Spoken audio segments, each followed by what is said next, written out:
El compartimento oculto detrás del cajón del tocador de mi esposa no fue lo que me asustó. Fue ver mi propia firma en papeles que nunca había firmado en mi vida. Por unos 10 segundos, honestamente pensé que me estaba dando un derrame cerebral. Me quedé ahí sentado en la alfombra de la recámara, mirando los documentos en mis manos mientras la lluvia golpeaba suavemente contra las ventanas. Mis dedos se habían adormecido. De repente, el cuarto se sentía demasiado callado, excepto por el viejo calentador que tintineaba cerca del pasillo. Nuestro labrador, Canelo, levantó la cabeza de su cama y me miró como si supiera que algo andaba mal. Sí, le susurré. Yo también lo creo. Había intentado tener un buen detalle. Esa fue la parte estúpida. Elena llevaba años quejándose de ese viejo tocador. Uno de los cajones se atoraba cada invierno. El espejo tenía unas manchitas negras que se extendían por las orillas, y todo el mueble olía vagamente a polvo y perfume viejo sin importar cuánto lo limpiara. Ella estaba en la Ciudad de México en lo que llamaba una cumbre de liderazgo regional para su compañía de cuidado de la piel. 3 días, tal vez 4 si se retrasaban los vuelos. Así que, el sábado por la mañana, manejé hasta Boca del Río y compré un reemplazo en una tienda de muebles de descuento cerca de la carretera. Nada muy lujoso, acabado gris, cajones con cierre suave. El vendedor no dejaba de llamarlo rústico moderno, lo que me sonó a un invento, pero se veía limpio y resistente. Pensé que ella llegaría a casa sorprendida, tal vez incluso feliz. Es curioso cómo toda tu vida se puede partir en dos mientras intentas ser considerado. Para cuando logré alejar el viejo tocador de la pared, la espalda baja me mataba. Esa maldita cosa pesaba más que mi primera camioneta. Recuerdo haberme secado el sudor de la frente y reírme para mis adentros. Construyeron esta cosa con acero de submarino, por lo visto. Canelo movió la cola una vez desde el marco de la puerta. El cajón de abajo se atoró a la mitad, como siempre. Jalé más fuerte. Nada. Entonces noté algo extraño. La profundidad del cajón no coincidía con la del mueble. Debería haber unos 15 centímetros más allá atrás. Al principio pensé que tal vez solo era una mala fabricación. Los muebles baratos tienen cosas raras. Pero luego vi marcas de rasguños en el panel interior. Rasguños frescos.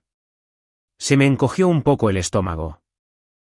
Saqué un desarmador de mi caja de herramientas en el closet del pasillo e hice palanca detrás del delgado panel trasero. La madera se desprendió más fácil de lo que esperaba. Una nube de polvo me dio en la cara. Detrás había un compartimento oculto y estrecho. Todavía recuerdo el olor. Papel viejo, madera seca, perfume tenue. Adentro había un grueso sobremanila cerrado con cinta. Estuve a punto de volver a guardarlo. Esa es la parte que no deja de repetirse en mi cabeza ahora. Muy en el fondo, antes de siquiera abrirlo, creo que ya sabía que mi vida estaba a punto de cambiar. Me senté con las piernas cruzadas en el piso y abrí el sobre con cuidado. Lo primero que vi fue un celular de prepago, luego recibos de hotel. Vales de casino de Cancún, un montón de correos electrónicos impresos y fotografías. Elena aparecía sonriendo junto a un tipo más joven de cabello oscuro y lentes de sol caros. Una foto afuera de un buen corte de carne, otra cerca de una marina, otra en lo que parecía un viaje a esquiar en algún lado. En esas fotos se veía más joven de alguna manera, más radiante, como si le perteneciera a otra persona. Seguí pasando las fotos mecánicamente, casi calmado al principio, mi cerebro rehusándose a procesarlo. Entonces encontré los papeles de los préstamos. Ahí fue cuando se me oprimió el pecho. Líneas de crédito sobre el valor de la casa, acuerdos de préstamos privados, formularios de autorización electrónica, mi nombre estaba en todos lados. Mi firma también. Solo que no era la mía. No realmente. Era lo bastante parecida como para que alguien que revisara el papeleo a las prisas la aceptara, pero estaba mal en pequeños detalles. La R de Raúl se arrastraba demasiado. La H de Herrera se veía tiesa. Me quedé mirando una página por tanto tiempo que me empezaron a llorar los ojos. No dije en voz baja. Canelo se levantó despacio y caminó para ponerse a mi lado. No, no. La lluvia afuera se volvió más fuerte. Revisé las fechas. El papeleo más reciente era de hace solo 3 meses. El más antiguo era de hace casi 8 años. 8 años. Me recargué contra el marco de la cama y de repente me di cuenta de que no podía recordar el último mes normal en mi matrimonio. Los viajes de negocios, el teléfono siempre boca abajo, el repentino interés en verse más joven, la extraña distancia emocional que se había convertido poco a poco en nuestra rutina normal. 0 peleas. Sinceramente, casi desearía que hubiéramos peleado más. El silencio puede esconder las cosas mucho mejor de lo que los gritos podrían hacerlo jamás. Me levanté demasiado rápido y casi pierdo el equilibrio. Caminé hasta el baño y me eché agua en la cara. Recuerdo haberme mirado en el espejo, pensando en lo viejo que me veía bajo esa luz tan fuerte. Canas en la barba, arrugas más profundas de lo que me había dado cuenta. Mi chamarra del transporte público de Veracruz a medio cerrar sobre una vieja playera. Parecía el típico hombre al que engañarían en un comercial de medicamentos. Ese pensamiento, de hecho, me hizo reír como por 2 segundos. Luego empecé a llorar. Nada ruidoso, nada dramático, solo lágrimas de agotamiento resbalando por mi cara mientras me agarraba fuerte del lavabo. 31 años. Cuando construyes una vida con alguien por tanto tiempo, tu cerebro ya no sabe cómo separar de pronto la verdad de la rutina. Seguía intentando encontrarle una explicación lógica. Tal vez fue robo de identidad, tal vez chantaje, tal vez estaba ayudando a alguien. Luego encontré otra foto escondida casi hasta el fondo. Elena besándolo a él. No de manera casual, ni confundida. Cómoda, experimentada, como si eso no fuera nada nuevo. Me volví a sentar en el piso de la recámara y me quedé mirando la lluvia resbalar por las ventanas. La casa de pronto se sentía desconocida. Los mismos muebles, el mismo pasillo, las mismas fotos familiares colgadas junto a las escaleras. Pero ya nada de eso se veía estable. Alrededor de las 6 de esa tarde, mi hija Luisa llamó desde Jalapa. «Te escuchas cansado», me dijo de inmediato. «Día largo». «¿Estás bien?» Estuve a punto de contarle todo. En vez de eso le dije, solo cambiando unos muebles. «El viejo tocador de tu mamá dio pelea». Ella soltó una risita suave. «¿Necesitas que vaya a ayudarte?» No respondí demasiado rápido. «No, mi amor. Estoy bien». Después de colgar, me quedé ahí sentado otra hora con los documentos esparcidos sobre la cama junto a mí. Afuera, Veracruz desaparecía bajo una fría lluvia gris. Adentro, Canelo dormía junto a mis pies mientras yo volvía a leer los documentos de los préstamos con las manos temblando. Y alrededor de la medianoche, me di cuenta de algo que me asustó aún más que la infidelidad misma. Esto no había sido por imprudencia. Fue organizado, cuidadoso, paciente. 8 años. Ese era el tiempo que mi matrimonio llevaba teniendo una puerta trasera que yo nunca supe que existía. No dormí esa noche. No realmente. Me quedaba dormido por ratitos de unos 20 minutos en mi sillón reclinable en la planta baja, mientras en la televisión se escuchaban bajito viejos infomerciales de madrugada. Alrededor de las 3 de la mañana, Canelo se subió a mi regazo a medias, como solía hacerlo después de las tormentas. A las 6:30, ya estaba sentado en el estacionamiento afuera de la Caja Popular Veracruzana con un vaso de cartón con café quemado enfriándose entre las manos. Veracruz se veía descolorido bajo nubes bajas, banquetas mojadas, luces rojas de freno brillando en el tráfico matutino. La misma ciudad por la que había manejado durante décadas, solo que ahora todo se sentía un poco torcido. Como si un tornillo suelto hubiera hecho que toda la máquina se desbaratara. Me seguía diciendo a mí mismo que tenía que haber alguna explicación. Tal vez Elena había sido manipulada para meterse en algo estúpido financieramente. Tal vez había entrado en pánico. Tal vez planeaba decírmelo algún día. Luego recordaba las fotografías. Eso acababa rápido con las excusas. Doña Patricia llevaba trabajando en la Caja Popular casi el mismo tiempo que yo llevaba siendo socio ahí. A mediados de sus 60, lentes de armazón afilado, rostro amable, el tipo de mujer que recordaba el cumpleaños de tu hija y el nombre de tu perro. Sonrió cuando entré. Raúl Herrera me dijo. ¿Ya te jubilaste o todavía te traen arrastrándote debajo de los camiones? Todavía pagando impuestos, por desgracia. Ella se rió. Yo no. Su sonrisa se desvaneció un poco. ¿Estás bien, Raúl? ¿Estás bien? Necesito preguntarte algo privado. 10 minutos después, estábamos sentados en una pequeña oficina con plantas de plástico y un tubo fluorescente zumbando en el techo. Deslicé los documentos del préstamo por encima del escritorio. Doña Patricia se acomodó los lentes lentamente mientras leía. Entre más tiempo miraba, más callada se quedaba. Finalmente, exhaló por la nariz. Ay, Raúl. Dímelo sin rodeos. Dio un toquecito a una página con cuidado. Estos fueron procesados electrónicamente. Parece que el primero fue hace unos 8 años. Siguió bajando en la pantalla de su monitor. 600.000 pesos, inicialmente. Se me revolvió el estómago. ¿Hay más?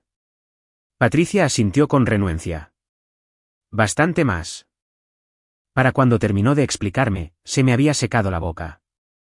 Los préstamos habían crecido gradualmente con el tiempo.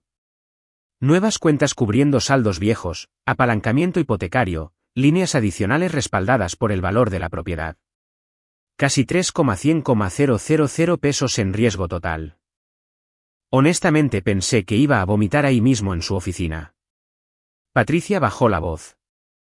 Estas aprobaciones probablemente usaron documentación falsificada y formularios de autorización digital. Sinceramente, Raúl, alguien sabía exactamente lo que estaba haciendo. Me quedé mirando la alfombra por varios segundos. ¿Crees que Elena pudo haber hecho esto sola? Patricia dudó. Creo que probablemente alguien la guió. Afuera, el agua de la lluvia resbalaba por la ventana de la oficina en pequeños y torcidos riachuelos. De repente recordé todos esos viajes de negocios.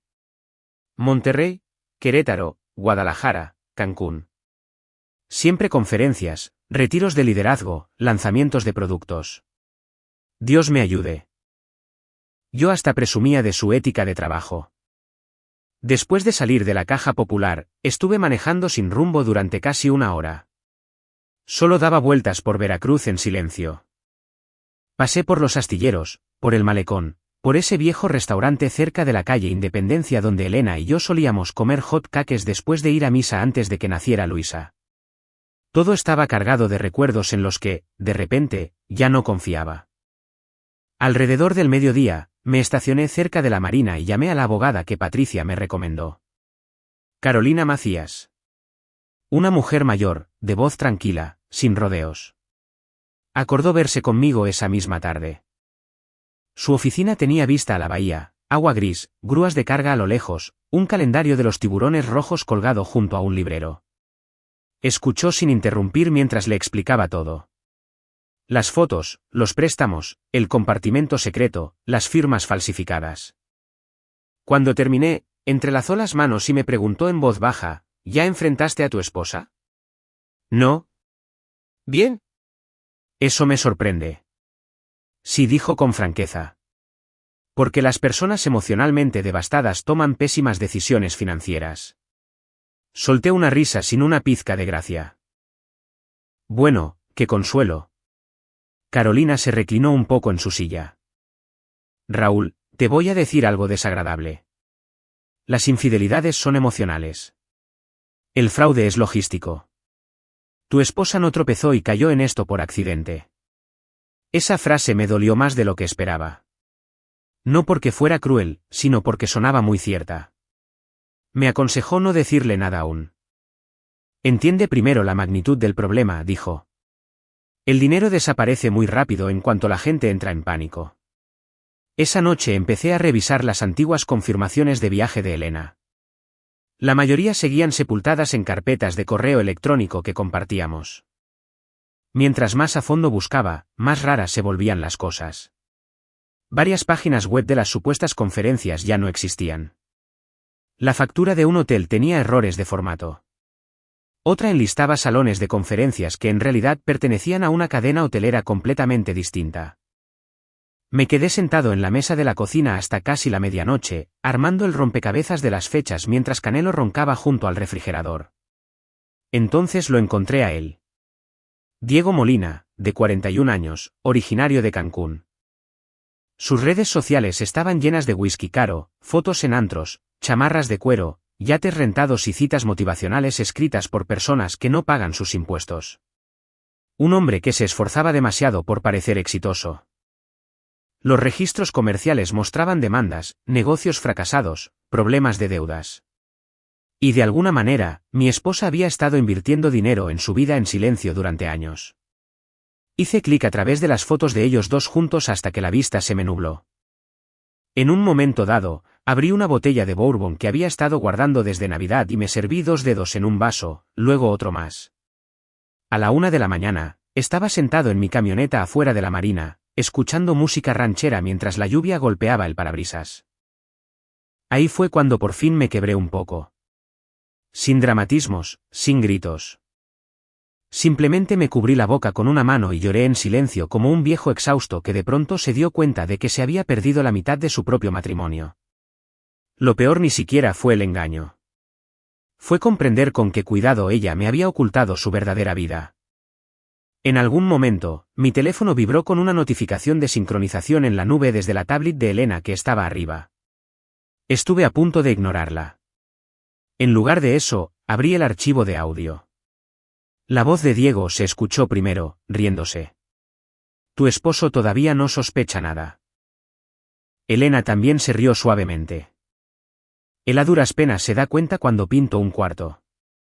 Luego Diego de nuevo, el fondo para el retiro va a pagar las margaritas este fin de semana, mi amor.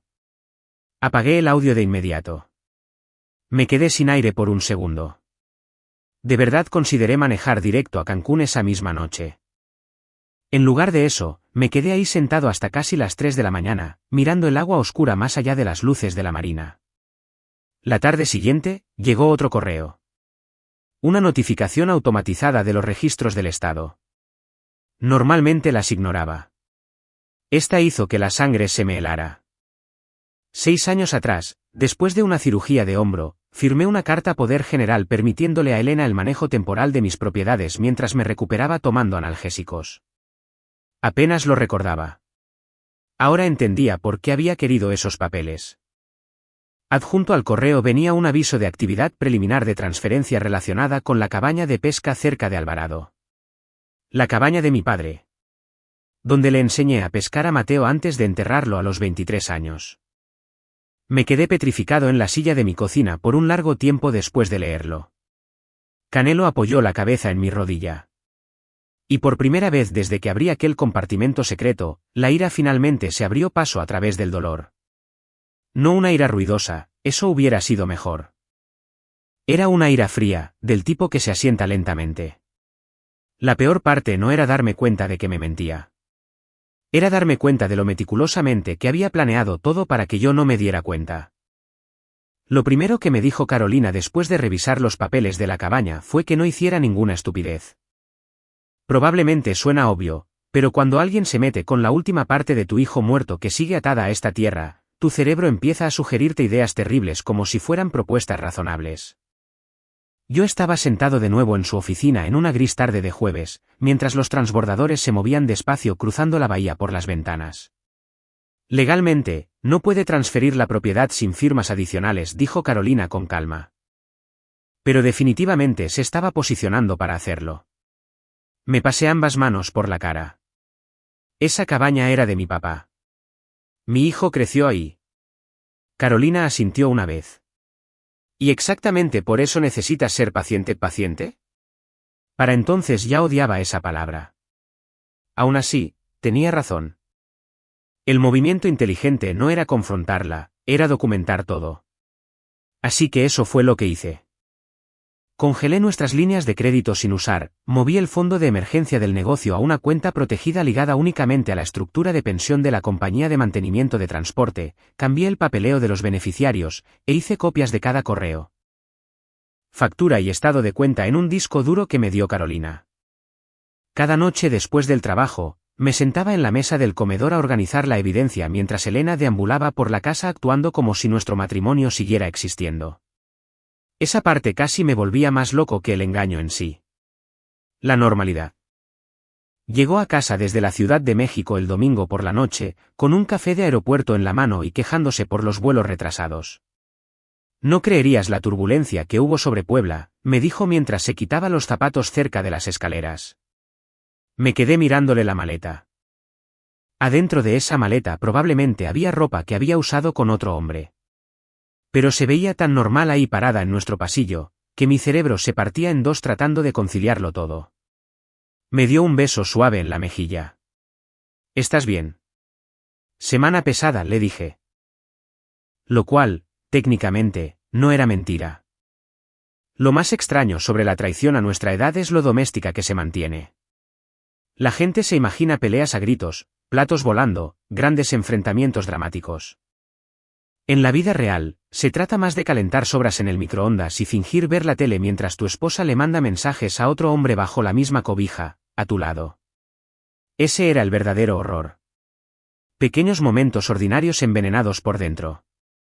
Unas noches más tarde, Elena estaba en el baño aplicándose crema humectante en la cara mientras yo fingía leer en la cama. ¿Ya moviste el tocador?, preguntó. Sí, sí. ¿Qué tal quedó el nuevo? Bien. Gracias, me dijo suavemente. Alcé la vista por un segundo. Sonaba sincera.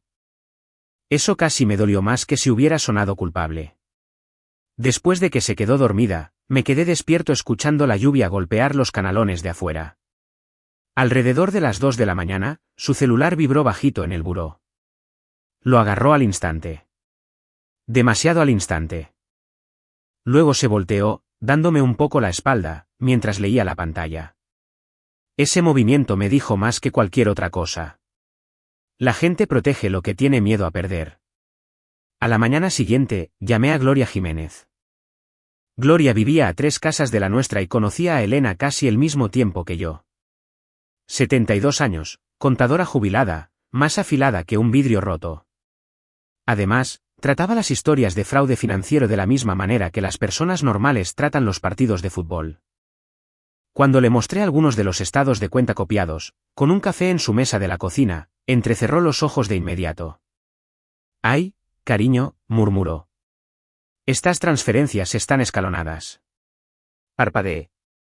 «Escalonadas». Movió el dinero gradualmente para no levantar sospechas. Incrementos lo suficientemente pequeños para parecer ordinarios. Gloria le dio otro sorbo a su café. O aprendió esto de alguien, o alguien la estuvo orientando. Ese alguien obviamente era Diego. El solo pensar en él, sentado en alguna parte enseñándole a mi esposa cómo drenar nuestro futuro sin hacer ruido, hizo que se me volviera a oprimir el pecho. Gloria estiró el brazo sobre la mesa y me apretó suavemente la muñeca. ¿Estás durmiendo algo? No mucho. ¿Estás comiendo? A veces. Me dirigió una mirada que solo las mujeres de más de 70 años saben hacer. De esas que ven directamente a través de las mentiras sin siquiera molestarse en discutir. Raúl Herrera, estás construido como un refrigerador. No puedes sobrevivir a base de bourbon y cacahuates de gasolinera. Eso, de hecho, me hizo reír un poco. Mi primera risa genuina en días. Entonces ella me dijo algo que se me quedó grabado. ¿Sabes qué es lo más difícil? ¿Qué? Que todavía estás tratando de encontrar a la mujer con la que te casaste, dentro de la mujer que hizo todo esto. No le contesté, porque tenía razón. Ese fin de semana manejé solo hasta Alvarado. La cabaña de pesca estaba cerca de un tramo angosto de agua, a las afueras del pueblo, donde mi padre solía llevarme cada verano. Un lugar pequeño y desgastado por el clima, la pintura verde pelándose alrededor de los barandales de la terraza, con olor a cedro y café viejo. A Mateo le encantaba estar ahí.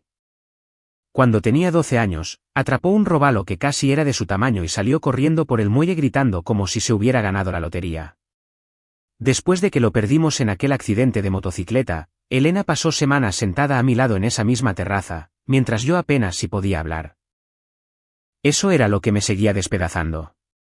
Ella alguna vez me amó con sinceridad. Yo sé que lo hizo. Caminé por la cabaña despacio aquella tarde, tocando viejos recuerdos como si fueran de cristal frágil. La gorra descolorida de Mateo de los tiburones rojos todavía colgaba junto a la puerta de atrás. La vieja caja de pesca oxidada de mi padre. Las marcas de estatura en la pared del pasillo de cuando Luisa y Mateo eran niños. En un punto, me senté solo en la terraza sosteniendo una cerveza Victoria al tiempo que las gaviotas graznaban en alguna parte sobre la marina. Y me caché preguntándome algo que nunca esperé, ¿cuándo cambió Elena? ¿O simplemente dejé de verla con claridad hace años? Esa pregunta me daba miedo, porque sinceramente no sabía la respuesta. El lunes por la mañana, Carolina me llamó.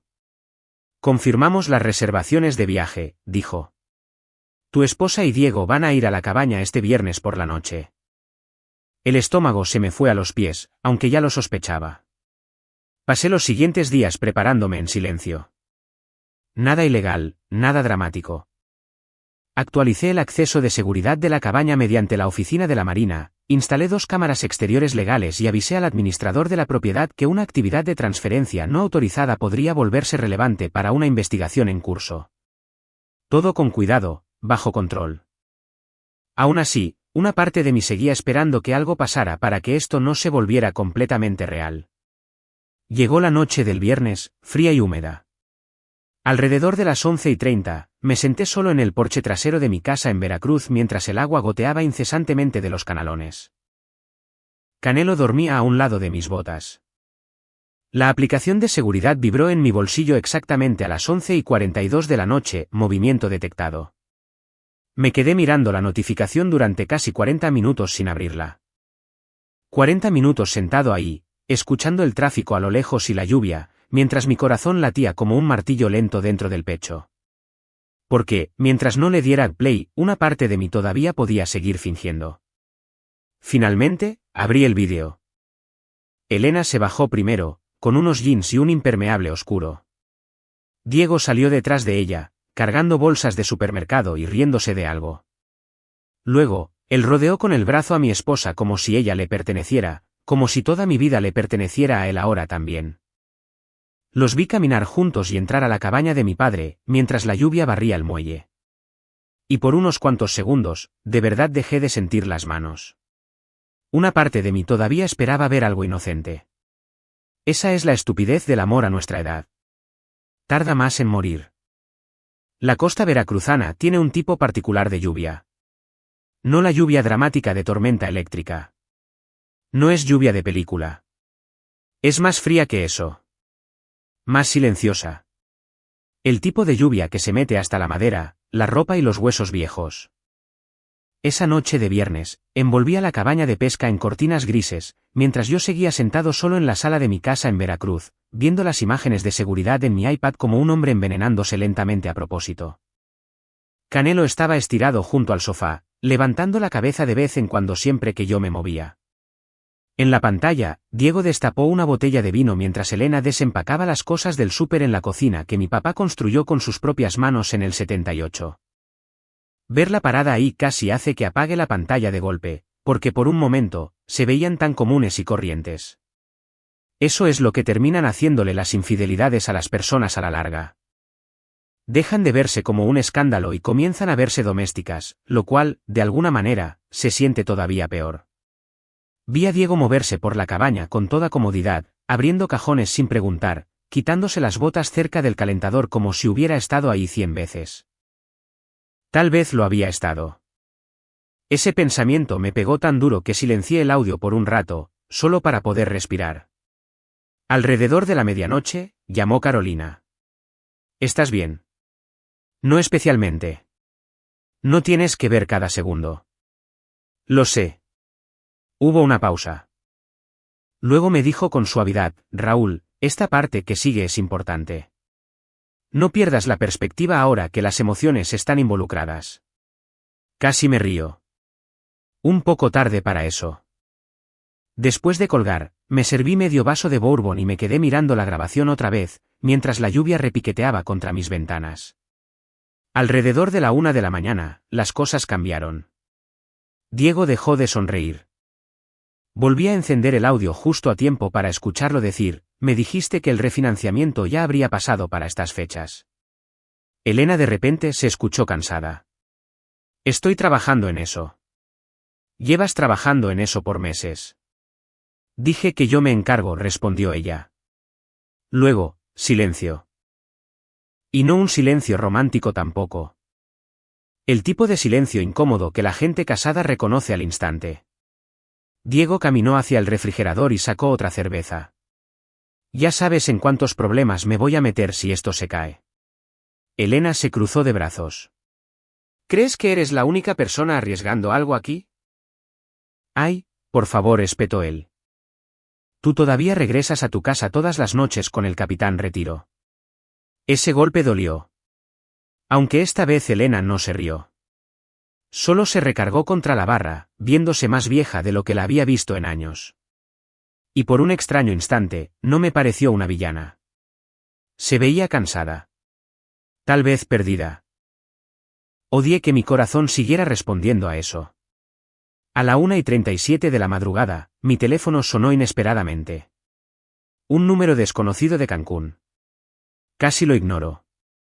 En vez de eso contesté. Raúl Herrera. Una voz de mujer, nerviosa. Sí. Me llamo Natalia. Y esto va a sonar como una locura, pero creo que su esposa está con Diego Molina justo ahora. Me senté derecho lentamente. ¿Quién es usted? Larga pausa. Yo salía con él. ¿Salía? Al parecer no lo suficiente en tiempo pasado. Durante los siguientes 15 minutos, Natalia desentrañó el resto de la vida de Diego para mí. Las deudas de juego, los impuestos sin pagar, las mujeres mayores, en plural. Él llevaba ejecutando distintas versiones de la misma estafa durante años. Encantó primero, compasión después, dependencia financiera al final. Hace que la gente se sienta necesitada, me dijo en voz baja. Y luego, poco a poco convierte sus vidas en salidas de emergencia para sus propios problemas. Me froté la frente. Sabe, mi esposa tiene 54 años. A él le gustan las mujeres que se sienten invisibles, respondió Natalia. Esa frase se quedó conmigo. Después de colgar, me quedé mirando la imagen pausada de la cabaña por un buen rato.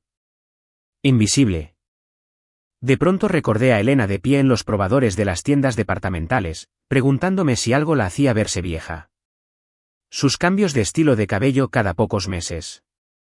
Las membresías del gimnasio, las caras rutinas de cuidado para la piel. Quizás Diego no solo la había seducido. Quizás él había logrado que se sintiera vista justo en el momento exacto en que ella dejó de sentirse visible dentro de nuestro matrimonio. Darme cuenta de eso no borró mi enojo, pero lo complicó. Alrededor de las 2:30, empezó otra pelea dentro de la cabaña. Ahora Diego caminaba de un lado a otro. Elena, sentada en la mesa de la cocina, se frotaba las sienes. Entonces la escuché decir algo que me dejó completamente vacío. Raúl dejó de verme hace años. No lo dijo gritando, ni de forma cruel, solo cansada. Y lo peor, una parte de mí se preguntó si tendría razón. Después de la muerte de Mateo, yo me refugié en el trabajo por muchísimo tiempo. Los motores de los camiones tenían más sentido para mí que el duelo. Elena había intentado llegar a mí en aquel entonces. Yo sé que lo intentó. Aún así, hay 1000 maneras de abandonar un matrimonio antes de que alguien se meta en la cama de otra persona. Nada de esto justificaba lo que ella había hecho. Pero en la vida real, rara vez las personas se dividen claramente entre inocentes y culpables. Alrededor de las 9 de la mañana del sábado, Carolina llamó de nuevo. Ya presentamos la orden de restricción de emergencia. ¿Qué pasa ahora? Las cuentas se congelan temporalmente hasta que termine la investigación. La actividad de transferencia de propiedades queda marcada con alerta. ¿Y Elena? Está a punto de darse cuenta de que las consecuencias existen. El jefe de policía llegó a la cabaña un poco después del mediodía. Ningún allanamiento dramático, ni gritos, solo una patrulla municipal entrando despacio por la grava mojada mientras la lluvia soplaba de lado desde la marina. Vi a Diego salir tratando de actuar calmado. La clásica postura para engañar, manos en las caderas, confianza forzada. Mientras tanto, Elena estaba descalza cerca del muelle, envuelta en una cobija, viéndose exhausta. Algunos jubilados de la zona miraban con discreción desde sus ventanas cercanas, sosteniendo tazas de café, como si esto fuera lo más emocionante que había pasado en todo el mes. Honestamente, Esa parte casi me hizo reír. Los pequeños pueblos costeros sobreviven a base del clima y los chismes. El oficial habló con ellos afuera por varios minutos antes de entregarles los papeles. La actitud entera de Diego cambió después de eso. La confianza se desvaneció al instante. Empezó a caminar agresivamente, señalando con el dedo. Incluso a través de la cámara, podía ver el pánico apoderándose de él. Entonces llegó la parte que más me sorprendió. Elena también se veía asustada. No calculadora ni manipuladora, estaba realmente asustada, porque creo que por primera vez se dio cuenta de que Diego no la iba a rescatar del desastre que habían construido juntos. Él se iba a salvar a sí mismo. Como una hora después, Diego aventó sus maletas a su camioneta y se fue solo manejando bajo la fuerte lluvia. No la abrazó. No la consoló. Nada. Solo se fue. Elena se quedó parada en el muelle viendo sus luces traseras desaparecer. Completamente inmóvil. A las 2:07 de la madrugada, mi teléfono sonó. Elena. Me quedé viendo su nombre brillar en la pantalla, mientras Canelo roncaba suavemente junto al sofá. 31 años juntos. Miles de llamadas contestadas. Llamadas desde el hospital, llamadas familiares, llamadas nocturnas desde el supermercado. Llamadas de después de que Mateo murió, cuando ninguno de nosotros sabía cómo sobrevivir a un día más. Dejé que esta llamada sonara hasta que entró el buzón de voz. Un minuto después, volvió a llamar. Luego otra vez. Nunca contesté. Y, de alguna manera, ese silencio dolió más que cualquier pelea que hubiéramos tenido. Para cuando llegó la recaudación del patrimonio marítimo de Veracruz, la lluvia por fin había empezado a amainar. No a detenerse por completo. En Veracruz nunca deja de llover de verdad, solo cambia de intensidad, como un anciano ajustando su humor. La recaudación de fondos se hacía cada noviembre en el museo cerca del malecón. Dueños de negocios locales, marinos retirados, funcionarios del ayuntamiento, donantes adinerados fingiendo disfrutar las cenas de pollo seco. Elena y yo habíamos asistido juntos por años. Ese era el problema. Demasiada gente nos conocía como pareja. 3 semanas antes, Carolina había presentado oficialmente la documentación por fraude conectada a la investigación financiera. Los papeles del divorcio le siguieron 2 días después. Elena se mudó a un departamento de renta temporal cerca de Boca del Río después de eso. Apenas hablábamos, excepto a través de los abogados. Y sin embargo, de alguna forma, todavía terminamos yendo al mismo evento. Así es ser adulto. Nadie te dice lo extraño que se siente el desamor a esta edad comparado con cuando eres joven. Los jóvenes queman la casa. Las personas mayores se quedan paradas educadamente junto a las cenizas discutiendo cómo validar el boleto del estacionamiento. Casi no voy esa noche. De hecho, estuve sentado en mi camioneta en el estacionamiento del museo por casi 10 minutos, mirando el volante mientras la música de jazz crepitaba suavemente en la radio. Mis manos literalmente temblaron cuando volví a hacerme el nudo de la corbata usando el espejo retrovisor. No había dormido mucho en semanas. El proceso de divorcio había convertido mi cerebro en cemento fresco. Números, estados de cuenta, abogados, cálculos de pensiones, declaraciones de bienes, y debajo de todo eso, el duelo. No solo por el matrimonio, sino por el tiempo mismo. 31 años es tiempo suficiente para que los hábitos de alguien se vuelvan parte de tu sistema nervioso. Aún me descubrí a mí mismo casi escribiéndole a Elena un mensaje de texto cuando me pasaba algo durante el día. Luego recordaba que Canelo tenía cirugía el martes. Luego recordaba que vi su sopa favorita de oferta. Luego recordaba que... Finalmente, apagué el motor de la camioneta y entré. El salón del museo daba hacia el agua oscura y a las luces dispersas de la marina a través de los ventanales. Manteles blancos, centros de mesa con velas baratas, demasiado salmón.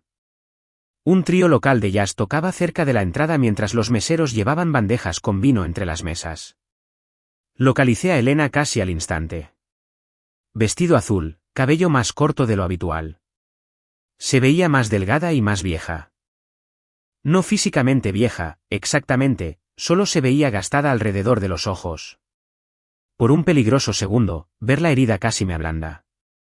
Luego recordé el compartimento oculto, las firmas falsas, la cabaña de Mateo. Y el sentimiento se pasó. Raúl. Volteé. Elena estaba parada a un par de metros de distancia, sosteniendo su copa de vino cuidadosamente con ambas manos. Ninguno de los dos se acercó más. «Te ves cansado», dijo en voz baja. Casi me río de su forma de minimizarlo. Tú también. Pasaron un par de segundos incómodos. Entonces ella asintió con la cabeza hacia el salón. ¿Vas a dar el discurso de donantes esta noche? Al parecer tú siempre odiaste hablar en público. Lo sigo odiando. Eso casi logró arrancarle una sonrisa. Casi. Luego alguien del otro lado del salón la llamó por su nombre, y ella se alejó. Verla irse me dolió de formas que no puedo explicar del todo. Porque, incluso después de todo, mi cerebro todavía la reconocía a veces como mi hogar. Esa es la fea verdad de la que nadie habla cuando colapsan los matrimonios largos. El amor no se va de un jalón. Se pudre despacio. La cena en sí pasó entre conversaciones amables y pláticas triviales sin sentido. Un exdirector del puerto pasó 15 minutos hablándome sobre las poblaciones de robalo. Alguien más me preguntó si planeaba jubilarme por completo el próximo año. Respondí las preguntas de manera automática sin casi escuchar mi propia voz. Luego llegó el segmento de agradecimiento a los donantes. Me quedé de pie cerca del podio esperando, mientras la coordinadora del evento me presentaba. El pulso me martillaba tan fuerte que podía sentirlo en el cuello. Casi me echo para atrás. Entonces vi a Elena observándome desde el otro lado del salón, y de repente supe que tenía que terminar con esto. No de manera dramática, no con crueldad, sino con honestidad. Me acerqué al micrófono. El salón guardó silencio cortésmente. Me aclaré la garganta. Llevo mucho tiempo viniendo a esta recaudación, dije. El tiempo suficiente para aprender que la mayoría de la gente aquí entiende algo muy importante. Algunas cabezas asintieron automáticamente.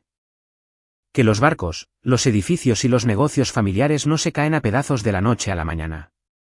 Por lo general, los problemas empiezan pequeños, en silencio, escondidos bajo la superficie donde nadie quiere buscar. El salón se quedó inmóvil. Miré brevemente hacia las ventanas con vista a la bahía. Mi padre solía decirme que el mantenimiento importa más que la reparación, porque para cuando el daño se vuelve evidente, es porque ya lleva ahí mucho tiempo. En algún lugar al otro lado del cuarto, Elena bajó la mirada.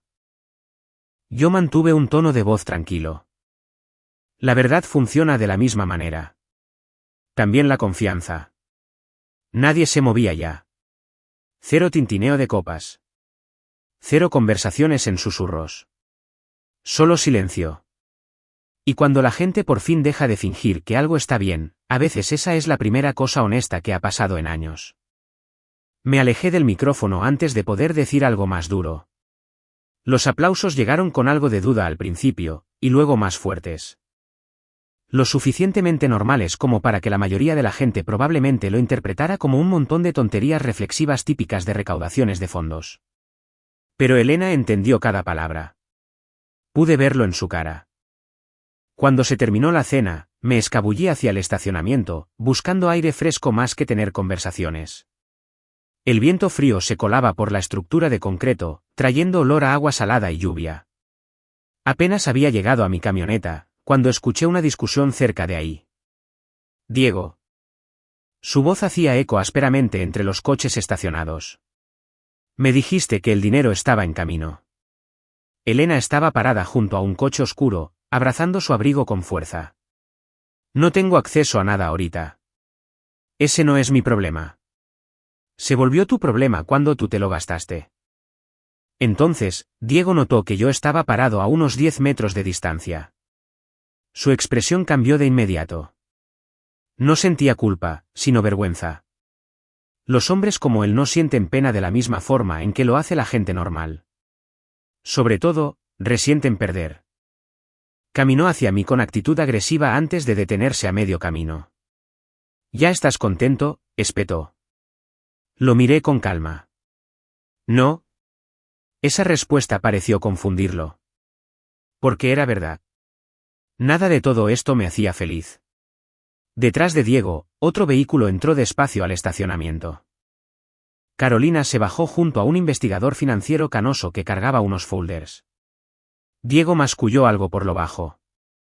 Elena de repente se veía más exhausta de lo que las palabras pueden describir. Carolina se acercó en silencio. Necesitamos las firmas en estos documentos como acuse de recibo. Ni discursos dramáticos, ni esposas, solo papeleo bajo la luz fluorescente del estacionamiento mientras la lluvia soplaba de lado allá afuera. Diego soltó una maldición por lo bajo y se alejó echando chispas hacia las escaleras. Esta vez, Elena no lo siguió. Solo se quedó parada ahí mirando fijamente los documentos, que le temblaban ligeramente en las manos. Me acerqué lentamente. Por un momento, ninguno de los dos habló. Luego ella susurró, nunca quise que las cosas llegaran a esto. Le creí. Esa era la tragedia. La gente rara vez planea la destrucción total. Simplemente siguen tomando decisiones egoístas, hasta que la destrucción llega por sí sola. No solo me traicionaste a mí, le dije en voz baja. Apostaste y perdiste la vida que pasamos 30 años construyendo. Se me cerró la garganta inesperadamente. Y yo te lo permití. Elena empezó a llorar en ese momento. Llanto de verdad. Sin manipulación, sin tratar de dar un espectáculo, solo el duelo pasándole factura finalmente. Y ahí, parado en ese frío estacionamiento, me di cuenta de algo extraño. Ya no la odiaba a ella. Odiaba en lo que nos habíamos convertido. Abrí la puerta de mi camioneta. A mis espaldas, Elena susurró mi nombre una última vez. Pero esta vez, seguí caminando. Solía pensar que la venganza significaba ver a alguien desmoronarse. Resulta que a veces es simplemente rehusarte, por fin, a seguir manteniéndolos armados. 8 meses después de que el divorcio se concretó, me mudé a un departamento más pequeño con vista a la bahía de Veracruz. Una sola recámara, 3er piso, edificio tranquilo, mayormente habitado por jubilados que regaban sus plantas en los balcones y se quejaban de los lugares de estacionamiento. Honestamente, me iba muy bien. Después de 31 años de ruido, tensión, explicaciones y silencios que fingían ser paz, descubrí que podía vivir con menos de lo que creía. Menos espacio, menos muebles, menos fingir. Cuando recién llegué, el departamento olía levemente a alfombra vieja y café. Canelo odió el elevador por unas 3 semanas. Cada mañana se le quedaba viendo con recelo, como si se lo fuera a comer. Eventualmente, hizo las paces con él. Yo también. Me acostumbré a nuevas rutinas. Café a las 6, pasear a Canelo por el malecón si el clima cooperaba. Trabajar medio tiempo como consultor para el transporte público de Veracruz un par de días a la semana. Luego las tardes junto a la ventana restaurando radios antiguos que encontraba en ventas de garaje y tianguis. Resulta que los radios viejos tienen sentido para mí. Las personas no. Algunas noches me quedaba ahí sentado con pequeños desarmadores y música de jazz bajita, mientras los transbordadores se movían por el agua oscura de allá afuera. Y, por 1 o 2 horas, mi cerebro por fin lograba callarse. No por completo, claro. Esa es la parte que nadie te cuenta sobre sobrevivir a una traición a esta edad. No te despiertas curado un día por la mañana. Simplemente dejas de sangrar lentamente en lugares que nadie más puede ver. Todavía había momentos incómodos. Sobre todo en la iglesia. La gente se esforzaba demasiado en no hacer preguntas, y eso siempre es peor, de alguna forma. Hombres que conocía desde hace 20 años de repente se volvían súper apasionados por hablar sobre el clima. Las mujeres me daban abrazos demasiado largos en la entrada al salir. Y mientras tanto, todo el mundo lo sabía. Las comunidades pequeñas siempre lo saben. Un domingo después de misa, un hombre mayor llamado Paco me apartó cerca de la estación de café. ¿Te molesta si te digo algo? Claro que no. Movió la cucharita en su taza mezclando la crema en polvo de forma pensativa. Mi primera esposa me dejó en 1991. Parpadeé. Paco llevaba casado de nuevo casi toda la vida, y se le veía feliz. Sonrió vagamente. Creí que mi vida se había acabado. Resultó que solo era diferente. Eso se quedó en mi mente un buen rato. Diferente. No arruinada, solo diferente. Luisa venía de visita muy seguido después de mi mudanza. De hecho, más seguido que antes. Un sábado lluvioso por la tarde, llegó cargando comida tailandesa y usando una de esas sudaderas gigantes por las que los jóvenes, por algún motivo, gastan casi 1.400 pesos. Canelo casi la tumba para saludarla. Traidor, le dije al perro. Él sabe juzgar el carácter, me contestó. Por la primera hora hablamos sobre todo de cosas triviales, su trabajo, el tráfico en Jalapa, un idiota que le pegó a su coche de reversa en el Costco. Luego, eventualmente la plática fue disminuyendo. Luisa se sentó con las piernas cruzadas en el sillón y se quedó viendo sus fideos. Hay algo que probablemente deba decirte. El estómago se me oprimió al momento. ¿Qué pasa? Dudó un largo rato. Yo sabía que algo estaba mal desde antes de que pasara todo esto. Me quedé callado. No sabía todo, agregó rápidamente. Pero ya sospechaba que mi mamá estaba viendo a alguien el año pasado. Eso me dolió más de lo que esperaba. No porque Luisa lo hubiera ocultado, sino porque de pronto me di cuenta de lo evidente que seguramente había sido el colapso de mi matrimonio para todos, menos para mí. No supe qué hacer, susurró ella. Seguía esperando estar equivocada. Asentí despacio. Probablemente yo habría hecho lo mismo. Se vio tan aliviada que el corazón se me rompió un poquito. ¿No estás enojado conmigo? Negué con la cabeza. No. Y después de un instante, agregué bajito, creo que todos estábamos tratando de proteger algo. Eso me incluía a mí, sobre todo a mí. Una semana antes de Navidad, Elena me llamó. Fue la primera vez que hablábamos de manera directa en casi 2 meses. Estuve a punto de mandarla a buzón, pero contesté. Por un momento, ninguno de los dos dijo nada. Entonces dijo en voz baja, «Hola, Raúl». Su voz sonaba vieja. No físicamente mayor, sino cansada en el alma, por así decirlo. «Hola». Afuera de la ventana de mi departamento, la lluvia caía sobre la bahía mientras Canelo roncaba junto al calentador del sillón. No estaba segura de si ibas a contestar. Yo tampoco. Soltó una risita débil por el teléfono. Luego, silencio de nuevo. Finalmente, me dijo, ayer pasé en el coche frente a la vieja casa. Eso dolió más de lo esperado. La habíamos vendido con el arreglo del divorcio en septiembre. La compró una pareja joven. Con 2 niños chiquitos y un Golden Retriever. El tipo de familia de nuevo comienzo. Todavía me espero ver tu camioneta en el estacionamiento a veces, admitió Elena. Cerré los ojos un momento. Yo también. Durante los siguientes 20 minutos, hablamos con más honestidad que en años. No sobre Diego. En realidad no. Esa parte ya estaba muerta. Hablamos sobre Mateo, sobre hacernos viejos, y sobre lo fácil que es que la soledad se vaya instalando poco a poco dentro de un matrimonio sin que ninguna de las dos personas lo reconozca en voz alta. En un momento dado, Elena dijo algo en voz baja en lo que todavía pienso. Me pasé años sintiéndome invisible, Raúl. Y en lugar de decírtelo con la verdad, fui a buscar a alguien que me hiciera sentir joven otra vez. Me quedé mirando el agua oscura al otro lado de las ventanas. Sé que deberías odiarme. Lo intenté. Eso le sacó otra risita triste. Luego empezó a llorar quedito. Nada de drama.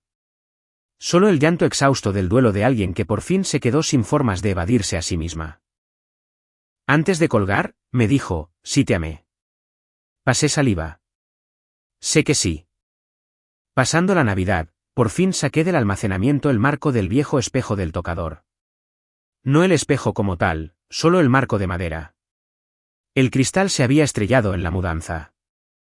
Limpié el polvo de las esquinas cuidadosamente mientras estaba sentado en la mesa de mi cocina, en una noche callada. Luego lo recargué contra la pared, cerca del pasillo. Nunca lo colgué. Probablemente nunca lo haga. Algunas cosas solo le pertenecen al recuerdo una vez que se rompen. Esa noche me senté junto a la ventana, sosteniendo una vieja foto de la boda mientras los transbordadores cruzaban en silencio entre la neblina del invierno afuera. Elena y yo, sonriendo juntos en el 94. Los dos viéndonos en esa foto imposiblemente jóvenes, seguros, a salvo.